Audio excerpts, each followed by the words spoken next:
Africa has always been a gift that keeps giving. Africa has always been there, and the resources have always been there, and the potential has always been there. So I think on all fronts, politically, arts and culturally, Africa is being seen as a place to impact, a new place to impact. Africa is going out of its way to say this is a place where you can come and invest, not take. So we are actually at the table, and we can have conversations about what we have and how that can be of interest to you.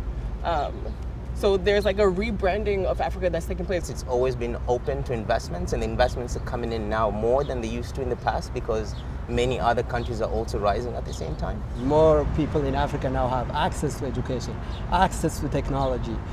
Internet and mobile phone and other things came late to the continent, but it took off really fast. So with these new investments and new businesses, how much goes to building nations and societies?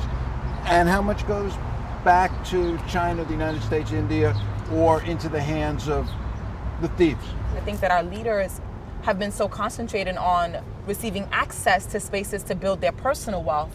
They haven't been held accountable to build the wealth of their countries. And I think that's one of the most frustrating parts of being in the diaspora, is because I have this fire of let's start a revolution. That's the only solution. Let's just overthrow the whole system. Yeah. But I am not adequately knowledgeable of the ways the system works at all, because a revolution may not be what the solution is. Sure. I think African countries need to get their priorities straight, and the youth bulge is real. And a lot of people that I just talked about are coming of age and they need job after they finish school. We African leaders should start planning for that. And the time to do it is now. And then beyond that, I think what is creating this idea that is sometimes called the brain drain in some African countries is the lack of political space and political freedom. We need political reforms across Africa so that people don't feel the need that they have to take their talent and their education elsewhere, and then also they have to look for safety elsewhere.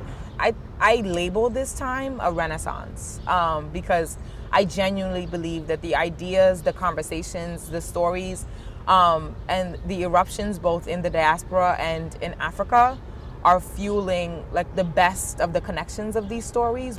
I feel very excited about the opportunity to create conversations that make us aware of what the needs are. I'm not very optimistic. 5 to 10 years is very short time to change people's thinking, because first of all, Africa itself needs to learn that it's their priority, to take care of themselves.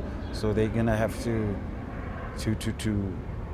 restructure, redesign their mental thinking of how to approach and solve their own problems, to take away that dependency syndrome where they're always actually looking to the West, to the East, for salvation, for redemption from some of the problems that they have created, some of the problems that they can solve on their own.